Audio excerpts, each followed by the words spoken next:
Existe um tipo de disciplina que faz as pessoas olharem para você com um misto de respeito e incredulidade. E hoje você vai entender como chegar lá. Já reparou naquela pessoa que parece imune ao fracasso? Que acorda todos os dias no mesmo horário, cumpre suas rotinas e simplesmente não desiste. Enquanto a maioria desiste na terceira semana, ela segue em frente. Enquanto os outros inventam desculpas, ela aparece. E o que as pessoas dizem sobre ela? Isso não é normal. Há um método ancestral, criado por monges zen no Japão, que produz exatamente essa consistência impressionante. Eles chamam de Guaji, a prática que se mantém por si só. Quando você compreender seu funcionamento, nunca mais abandonará um objetivo.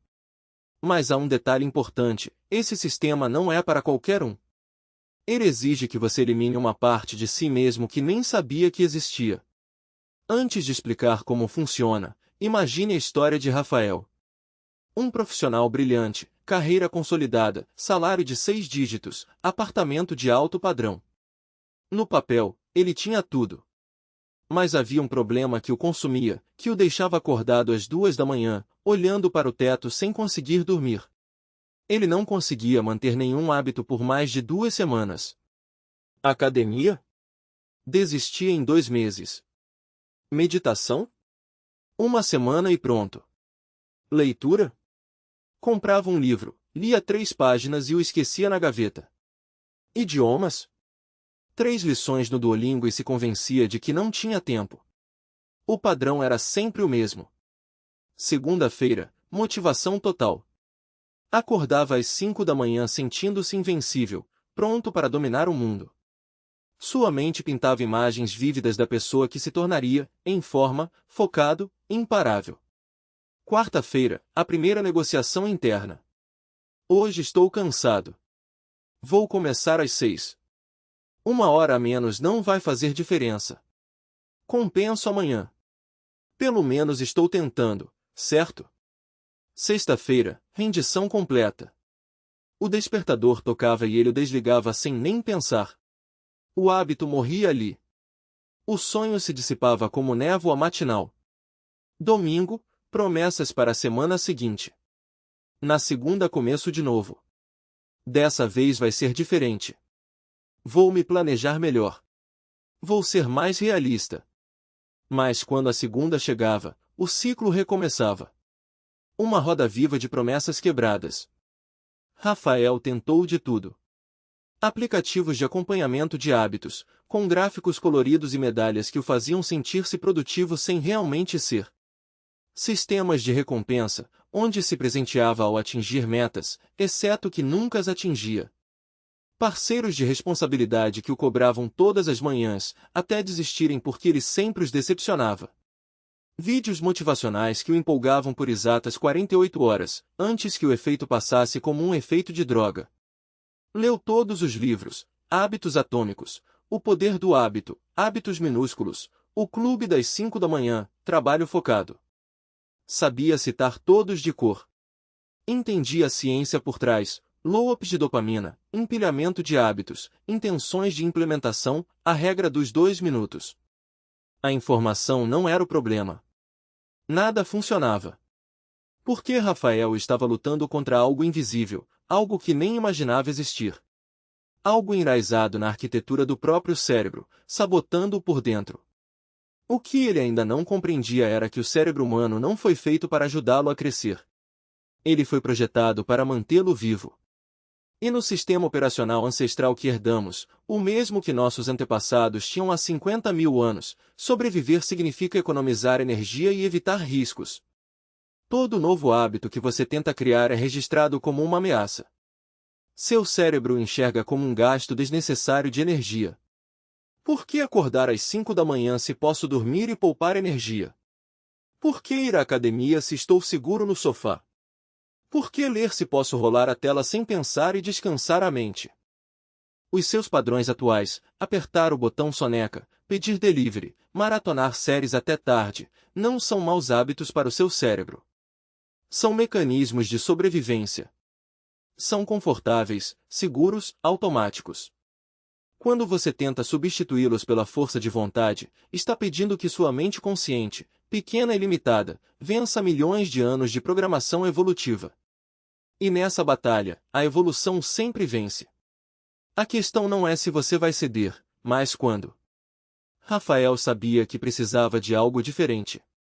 Algo que não dependesse de força de vontade, que trabalhasse a favor da programação cerebral, não contra ela. Algo permanente. Foi então que, às 2 da manhã de uma terça-feira qualquer, sem conseguir dormir por mais uma tentativa fracassada de criar uma rotina matinal, ele se deparou com um vídeo sobre monges zen. Esses monges acordam todos os dias, sem exceção, às 3h30 da manhã. E fazem isso desde o ano 1200. São mais de 800 anos. Guerras, terremotos, pestes, nada os impediu. O sino toca, eles se levantam. Sem negociação, sem desculpas, sem falhas. Rafael ficou ali, sentado no escuro, a luz da tela iluminando seu rosto, e pensou: o que eles sabem que eu não sei? A resposta destruiria sua antiga versão e o reconstruiria como alguém que ele nem reconheceria. Em templos zen por todo o Japão, existe uma regra que parece simples, mas que muda tudo quando você entende seu verdadeiro significado. Chama-se Ogi, ou prática contínua sem interrupções. Sem interrupções. Você compreende o que isso realmente significa? Não apenas em teoria, mas na prática. Desde 1200, todos os dias, exatamente às 3h30 da manhã, um sino toca no templo de Yuji. E desde 1200, todos os dias, sem exceção, os monges acordam. Não às 3h25, não às 3h35. Exatamente às 3h30. Por 825 anos. Durante invasões mongóis, guerras civis, a Segunda Guerra Mundial, terremotos que arrasaram cidades inteiras. Nada impediu que o sino tocasse às 3h30 e os monges se levantassem.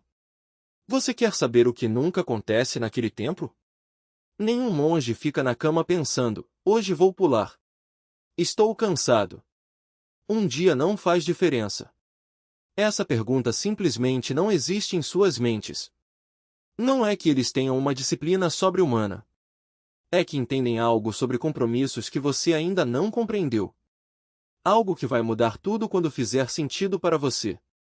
Seu cérebro classifica cada compromisso que você assume em duas categorias: reversível ou irreversível. Compromissos reversíveis se transformam em negociações mentais diárias. Devo malhar hoje? Estou cansado. Talvez amanhã. Mereço descansar depois de ontem. Será que vale a pena? O que é um dia? Posso compensar depois. Segunda-feira é um dia melhor para começar. Sua mente faz análises complexas de custo-benefício toda vez que o momento chega. Ela calcula a dor de fazer versus a dor de não fazer. E, na maioria das vezes, o conforto imediato vence. Decisão trivial que você adia consome energia cerebral equivalente a resolver um problema matemático simples. E o pior, quanto mais você hesita, mais seu cérebro se cansa, até que a exaustão mental se transforma em procrastinação automática. Os monges eliminam essa fadiga com uma regra simples: o horário não é negociável. Não é uma sugestão, não é uma preferência, não é um se eu tiver tempo.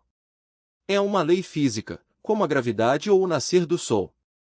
Rafael percebeu que, mesmo com a identidade declarada e o compromisso público, ainda desperdiçava energia mental toda manhã debatendo se 5 horas era mesmo o melhor horário.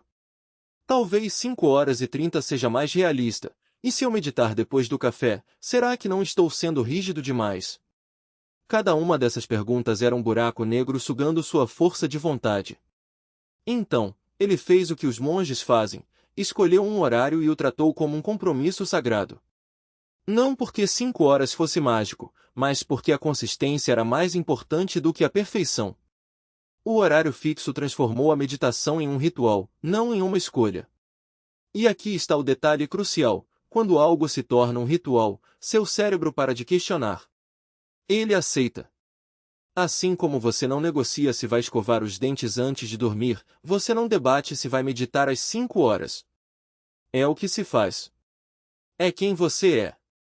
A neurociência explica por que, quando um comportamento se repete no mesmo contexto, mesmo horário, mesmo lugar, mesma sequência, o cérebro cria um atalho neural. Em vez de gastar energia decidindo, ele automatiza. O córtex pré-frontal, a parte racional que gasta combustível mental, desliga. O hábito passa a ser controlado pelos gânglios da base, uma região primitiva que opera no piloto automático. É por isso que, depois de algumas semanas, Rafael parou de sentir a luta interna. O alarme tocava, ele se levantava, sentava no mesmo lugar, acendia a mesma vela, respirava fundo 3 vezes e começava. Não havia mais debate. Não havia mais negociação. Havia apenas ação. Mas mesmo com horário fixo, Rafael ainda enfrentava um inimigo mais traiçoeiro, a resistência interna. Não era mais a dúvida sobre se ou quando, mas sim a voz que sussurrava, hoje não. Hoje você não precisa ser esse tipo de pessoa. Era a tentação de trair a própria identidade por um dia, como se um único deslize apagasse todo o progresso. Só hoje, dizia a voz, ninguém vai saber. Você merece um descanso. Amanhã você volta a ser disciplinado. O problema é que a mente humana não funciona assim. Um dia de exceção não é uma pausa, é uma brecha. E brechas, por menores que sejam, têm o poder de reabrir negociações que você achava encerradas. Rafael aprendeu isso da maneira mais difícil. No dia 17, ele teve uma reunião importante que terminou tarde. Chegou em casa exausto, jantou, tomou um banho e, quando viu, já eram 23 horas. A voz apareceu, você já perdeu o horário. Melhor pular hoje e recomeçar amanhã com energia. Ele quase cedeu. Quase.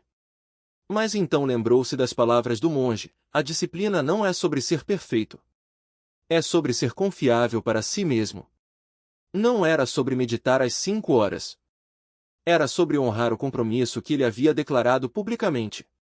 Então, ele sentou no chão do quarto, mesmo que fosse meia-noite, e meditou por 20 minutos. Não foi a melhor meditação da vida dele. Sua mente estava agitada, seu corpo pesado. Mas o que importava não era a qualidade da prática, era a integridade da promessa. Ao terminar, ele sentiu algo inesperado, não alívio, mas uma estranha sensação de vitória. Não porque havia vencido a resistência, mas porque havia se mantido fiel a si mesmo. E foi nesse momento que ele entendeu o terceiro princípio dos monges, a consistência é mais poderosa do que a intensidade. Não importa se você medita por 20 minutos perfeitos ou por 20 minutos distraídos. O que importa é que você o faz, dia após dia, sem exceções. Porque cada vez que você cumpre a promessa, você reforça a identidade que declarou. Cada eu sou se torna mais sólido, mais real, mais inegociável. E cada vez que você quebra a promessa, mesmo que seja por um bom motivo, você enfraquece essa identidade. É como construir um muro. Cada tijolo colocado fortalece a estrutura, mas cada tijolo removido, mesmo que seja só um, cria uma fissura. E fissuras, com o tempo, se transformam em rachaduras. Rafael descobriu que a verdadeira batalha não era contra a preguiça, o cansaço ou as distrações. A verdadeira batalha era contra a parte de si mesmo que ainda acreditava que ele era o tipo de pessoa que desistia.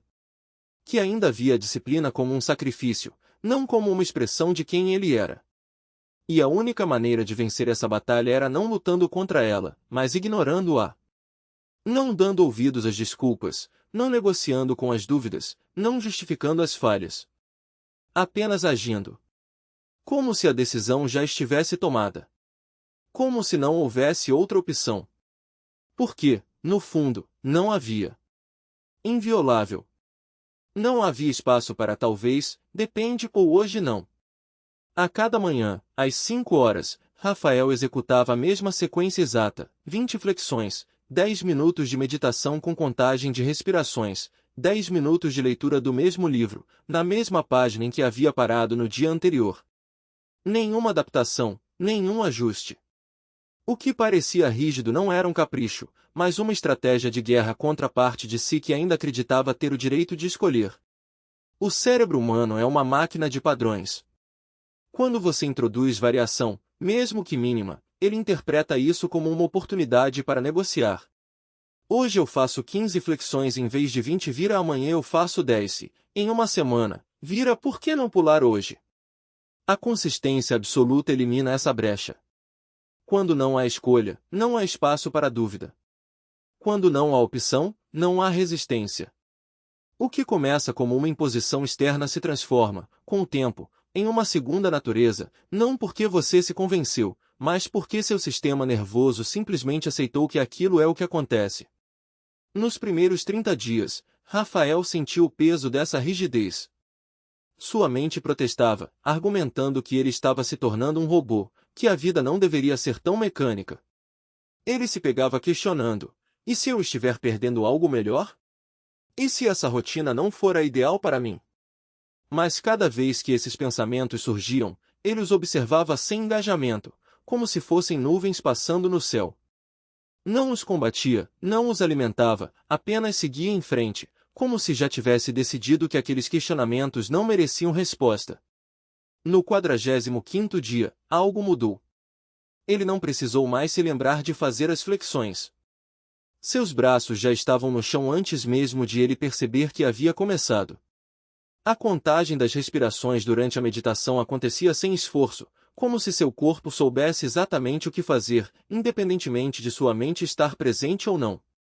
A leitura não era mais uma tarefa, mas um reflexo. Seus olhos percorriam as palavras enquanto sua mente, livre de distrações, absorvia o conteúdo sem resistência. O que antes exigia força de vontade agora fluía como uma correnteza. Não porque ele havia se tornado mais disciplinado, mas porque havia removido a necessidade de disciplina. Aqui está o paradoxo que poucos entendem: a verdadeira liberdade não está em ter opções, mas em não precisar delas. Quando você elimina as escolhas, elimina também a fadiga de decidir. Quando não há espaço para negociação, não há desgaste mental. Rafael não acordava mais às 5 horas porque era disciplinado, ele acordava porque seu corpo já sabia que era hora.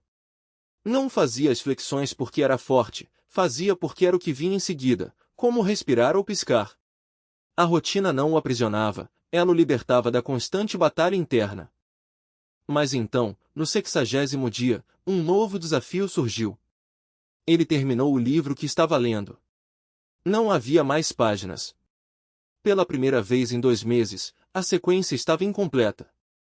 Sua mente, sempre à espreita, aproveitou a brecha. Agora você pode escolher outro livro. Talvez algo mais leve, mais inspirador. Ou quem sabe pular a leitura hoje.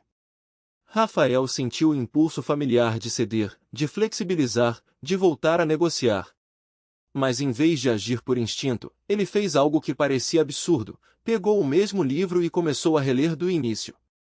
Não porque o conteúdo fosse mais importante do que qualquer outro, mas porque a forma era sagrada. A rigidez não era sobre o que ele fazia, mas sobre como o fazia. O conteúdo podia mudar, livros novos viriam, técnicas de meditação poderiam evoluir, mas o método não. A consistência não era um fim em si mesma, mas uma ferramenta para treinar a mente a obedecer sem questionar. E, ao fazer isso, Rafael descobriu algo ainda mais profundo: quando você remove a necessidade de escolha, remove também o peso da responsabilidade. Não havia mais culpa por não ter feito o suficiente, porque o suficiente era exatamente o que estava definido.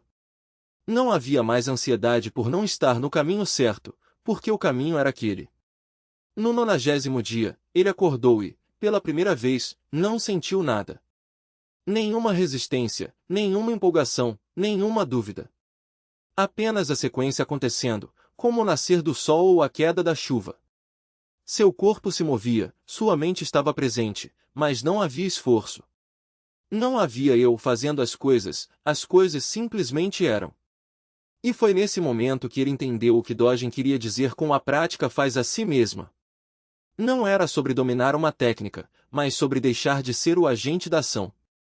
Não era sobre se tornar melhor, mas sobre deixar de lutar contra o que já era.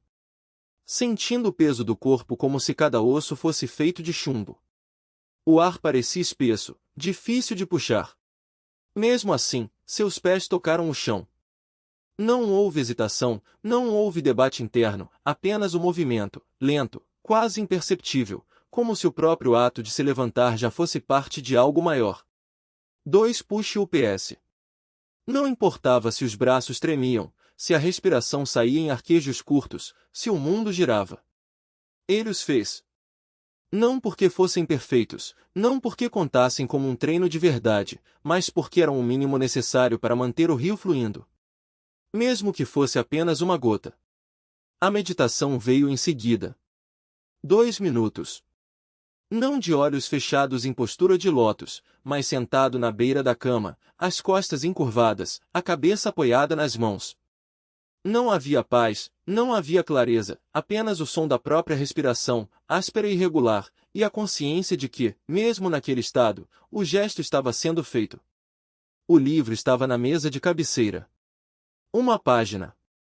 As palavras dançavam diante dos olhos, mas ele leu. Não absorveu nada, não houve insight, não houve revelação. Apenas a ação. Apenas a continuidade. No dia 40, o teste foi ainda mais cruel. O voo às 4 da manhã, o cansaço acumulado, o corpo ainda se recuperando da febre. O aeroporto era um caos de luzes artificiais e anúncios sonoros, o hotel não tinha academia, o quarto era pequeno e abafado. A voz antiga voltou, agora com um tom quase piedoso. Isso é ridículo. Ninguém espera que você faça isso aqui. Você está viajando a trabalho, não em um retiro espiritual. Até os monges entendem quando as circunstâncias são impossíveis. Mas Rafael já não ouvia mais aquela voz como antes. Ela ainda estava lá, sim, mas agora soava como um eco distante, como o ruído de fundo de uma estação de rádio fora de sintonia. Ele tirou os sapatos no canto do quarto de hotel, ajoelhou-se no carpete fino e fez seus push-ups. Não os 20 habituais, mas 5. 5 já eram o suficiente. A meditação foi feita no banheiro, sentado no chão frio, encostado na parede, por 3 minutos. O livro foi aberto no celular, uma página lida no brilho da tela enquanto esperava o café da manhã. O que os outros chamavam de rigidez, ele agora via como a única forma de liberdade. O que parecia obsessão era, na verdade, a ausência de negociação. Não havia mais espaço para hoje não dá, porque hoje não dá era apenas uma desculpa para interromper o fluxo. E uma vez interrompido, o rio secava. Não importava se eram 2 push-ups ou 20, se a meditação durava 2 minutos ou 20, se a leitura era de uma página ou 10. O que importava era que o gesto fosse feito. Que a sequência continuasse. Que o hábito não fosse quebrado, mas adaptado. Porque a consistência não era sobre fazer sempre a mesma coisa da mesma forma. Era sobre nunca parar de fazer. Era sobre entender que, em alguns dias, o mínimo já era o máximo. Que, em outros, o máximo ainda era pouco. Mas que, em todos, havia movimento. Mesmo que fosse apenas um passo. Mesmo que fosse apenas uma respiração. Mesmo que fosse apenas uma palavra lida com dificuldade. E foi assim que Rafael descobriu algo que nenhum livro, nenhum vídeo, nenhum guru havia lhe ensinado. A disciplina não era sobre força de vontade. Era sobre não dar ao cérebro a chance de questionar. Era sobre tornar a ação tão automática que a própria ideia de não fazê-la se tornasse mais difícil do que simplesmente fazê-la. Como escovar os dentes. Como amarrar os sapatos. Como respirar. Coisas que não exigiam decisão, porque já estavam integradas. Coisas que aconteciam sem que ninguém precisasse pensar nelas. No dia 66, ele nem sequer se lembrou de contar. Apenas acordou, e o corpo já estava em movimento. As mãos já estavam no livro, os pés já estavam no chão, a mente já estava presente, não porque ele tivesse decidido, mas porque era assim que as coisas eram agora. Não havia mais um eu separando a ação do momento.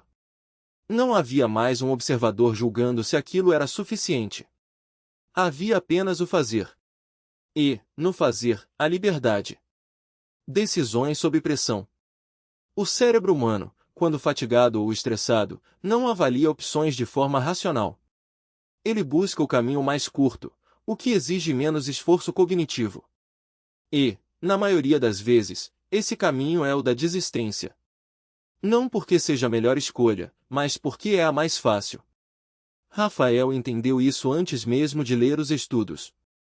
Ele já havia vivido a experiência, acordar exausto, olhar para o relógio e pensar hoje não dá, apenas para perceber, horas depois, que o dia havia passado sem que ele tivesse feito nada além de se arrastar entre obrigações.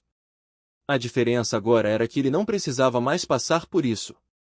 As decisões já estavam tomadas. As respostas já estavam escritas. Quando a vida apresentava um obstáculo, não havia hesitação. Havia apenas ação. E foi assim que, no dia 89, quando seu filho acordou com febre alta às 3 da manhã, ele não perdeu tempo se perguntando se conseguiria manter a prática. Ele já sabia o que fazer. Enquanto a criança dormia inquieta nos seus braços, ele respirou fundo e fez os 2 minutos de meditação que cabiam naquele momento. Quando o médico chegou, ele leu uma página do livro no celular, com a tela no modo noturno para não incomodar. Quando a febre baixou e a casa finalmente silenciou, ele fez 2 flexões no chão do quarto, apoiando-se na cama para não acordar ninguém. Nada daquilo era ideal. Nada daquilo era o que ele havia planejado. Mas era o suficiente.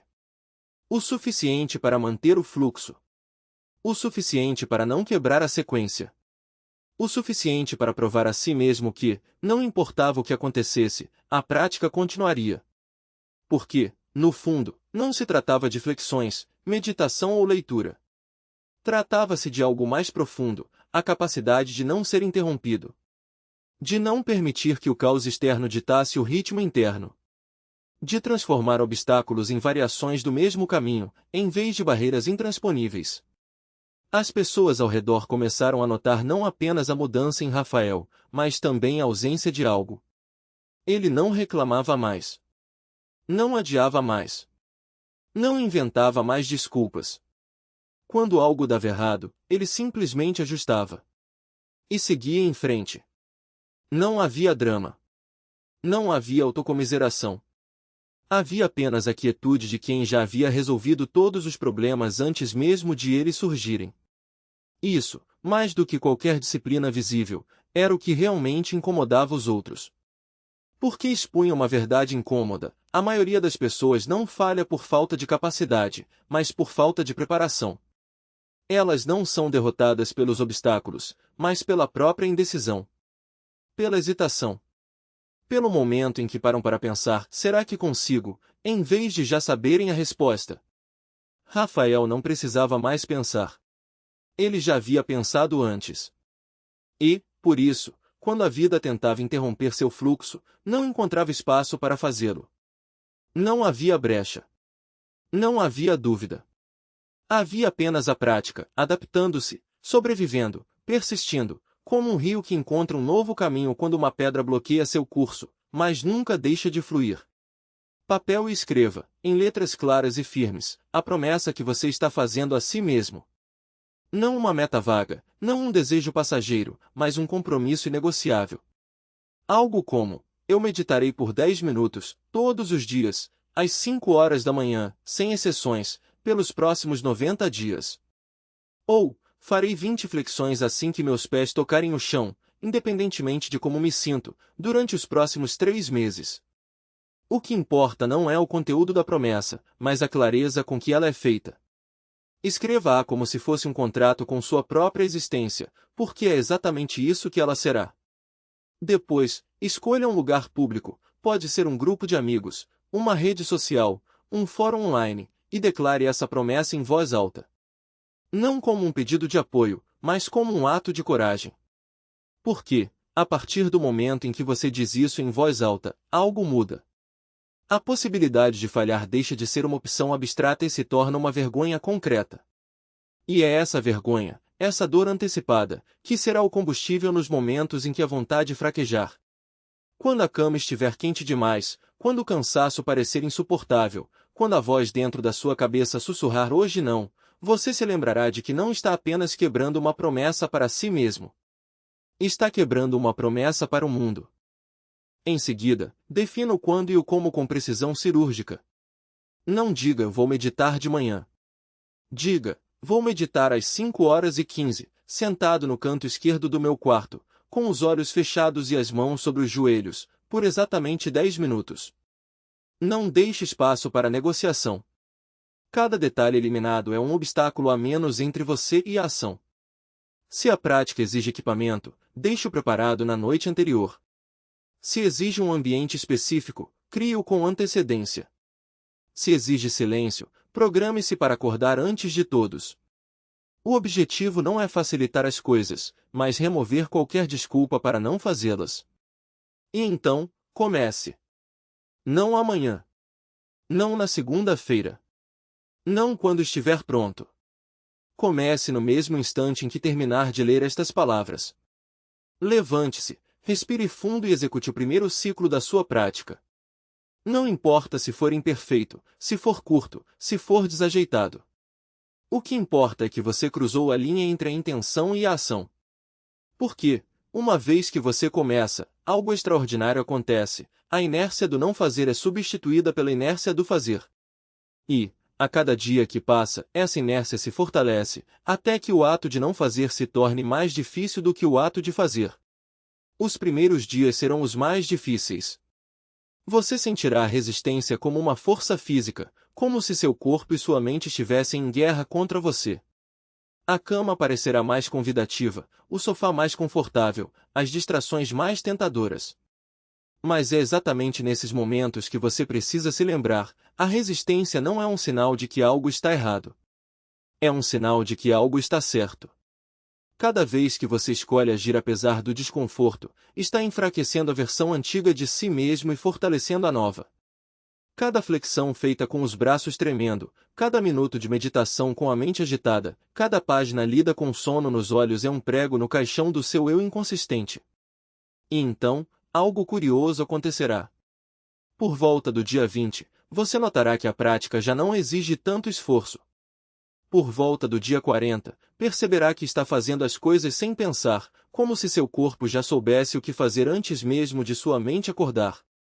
Por volta do dia 60, começará a se sentir estranho nos dias em que, por algum motivo, não consegue cumprir a rotina, como se algo estivesse faltando, como se uma parte de você estivesse incompleta.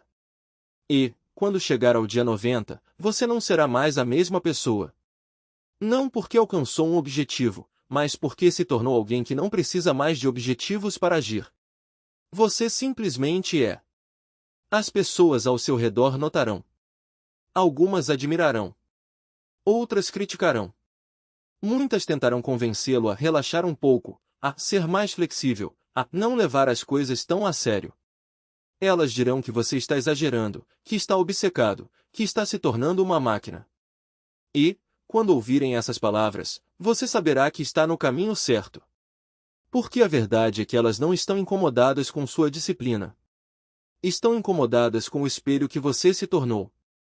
Cada vez que você mostra que é possível, está expondo a mentira que elas contam a si mesmas para justificar sua própria estagnação. Eu não tenho tempo é desmascarado como não é uma prioridade. Estou cansado demais se revela como escolhi o conforto. Vou começar na segunda não passa de uma desculpa para adiar a dor da mudança. Mas você não está aqui para confortá-las. Você está aqui para se tornar inquebrável. E, para isso, precisa aceitar que a transformação não é um processo suave. É uma morte e um renascimento. A versão de você que desiste, que negocia, que escolhe o fácil precisa morrer. Não pode haver ressurreição. Não pode haver volta atrás. Porque, se houver, a nova versão nunca terá chance de nascer. E essa nova versão, a que não pede permissão para existir, a que não negocia consigo mesma, a que simplesmente é a única que importa. Então, a pergunta final não é você consegue. A pergunta é, você está disposto a deixar morrer a pessoa que você foi para se tornar quem você pode ser? Porque, no fim das contas, a consistência não é sobre o que você faz. É sobre quem você se torna. E, quando você se torna alguém que não pode deixar de fazer, o mundo ao seu redor não terá escolha a não ser se curvar à sua nova realidade. O papel em suas mãos não é um rascunho. Não é um esboço de intenção. É um contrato consigo mesmo, escrito à tinta, sem margem para arrependimentos. Não diga eu vou tentar. Não diga meu objetivo é. Não diga eu espero. Diga, eu sou. Eu sou a pessoa que a ação específica por duração exata todos os dias em 2024. No mesmo horário, sem exceções, por número consecutivo de dias. Assine. Coloque a data. Transforme palavras em realidade. Escolha sua hora inegociável. A mesma, todos os dias. Sem debates internos, sem flexibilidade, sem ouvir o que seu corpo acha que quer. Trave sua prática. Mesmas ações, mesma ordem, mesma duração. Sem variações, sem melhorias, sem otimizações. Apenas repetição até que o movimento se torne automático, até que o hábito seja mais forte que sua vontade de desistir. Antes de começar, escreva suas pré-soluções. Liste cada obstáculo que já o derrubou. Cada desculpa que já usou. Cada circunstância que o fez falhar antes. Resolva todas agora, enquanto sua mente está clara. Se adoecer, faça o mínimo. Se viajar, adapte o local. Se a vida desabar, reduza a prática, mas nunca quebre a corrente. Deixe o caos se instalar ao seu redor enquanto você mantém o compromisso intacto. Torne isso público. Publique nas redes. Conte para sua família, seus amigos, seus colegas. Diga para o desconhecido ao seu lado. Faça com que o fracasso seja mais doloroso do que a persistência. E então, pelos próximos 90 dias, apenas apareça. Não perfeitamente. Não idealmente. Apenas continuamente.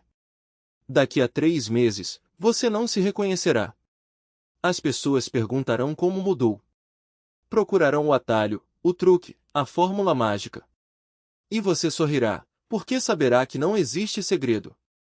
Existe apenas o guaji, a prática que se perpétua, que se torna parte de quem você é. Se isso realmente ressoou em você, se não é apenas mais uma onda de motivação passageira, faça o seguinte agora: assine este canal e ative o sino de notificações. O que vem pela frente não é entretenimento. Não é um discurso inspirador. É a reconstrução do seu sistema operacional. E, mais importante, escreva nos comentários qual será sua declaração pública.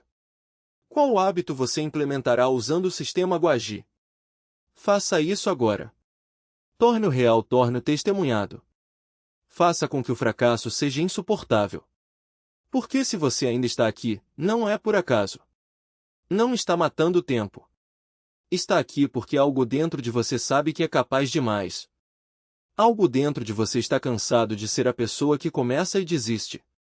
Algo dentro de você está pronto para se tornar inquebrável. E essa parte está certa. Você é capaz de uma consistência que assusta os outros. De uma disciplina que os deixa desconfortáveis. De uma transformação que chamarão de obsessiva. Anote isso. Grave na mente. A consistência que intimida é a única que vale a pena ter. Quando as pessoas olharem para você com uma mistura de respeito e temor, quando cochicharem isso não é normal pelas suas costas, quando não entenderem como você faz aquilo dia após dia sem parar, quando começarem a inventar desculpas para justificar por que não conseguem o que você consegue, aí você saberá que chegou. Não porque é melhor que elas. Não porque é especial. Não porque tem algum dom raro de disciplina. Você simplesmente é diferente de quem era antes. O velho você morreu. O inquebrável nasceu. E essa transformação, essa morte e renascimento de identidade, é a coisa mais assustadora e mais bela que um ser humano pode realizar. Se chegou até aqui, obrigado pela sua atenção, pelo seu foco, pela sua presença. Obrigado por considerar um caminho diferente. Agora vá. Faça sua declaração. Comece sua prática. Inicie sua transformação. Nos vemos no próximo vídeo. Mas, mais importante, nos veremos daqui a 90 dias, o você que nunca desiste. O você que aterroriza os outros com sua consistência. O você que finalmente cumpriu a promessa. O você que se tornou inquebrável. Vamos!